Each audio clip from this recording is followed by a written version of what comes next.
Sanibonani. Igama lami nguLisakhanya Mkhize. Ngihleli esigcikini sika Precious Ntandokazi. Namhlanje nginiphathele ezisematheni ku social media. Njengoba igcokama Elisha liposte isithombe sika Quality Biyela kanye nesapholishi ikiwi.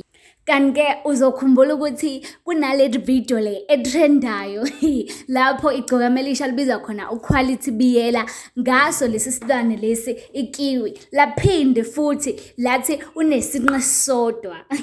uQuality Biyela oney'nto zakhe ngoba bengakaphenduli-ke yena kulo mtalapho lo, asazi-ke yena ukuthi cabangani ngoba zikhala enyameni.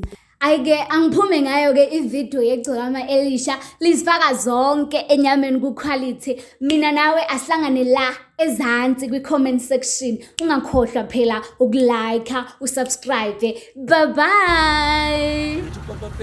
Ngiyamqhelisa manje engenzweni akayiyeke iyamshalazela. Lokho kufana nekiwi, lokho kufana nophawu lekiwi. Quality okunesinye sodwa.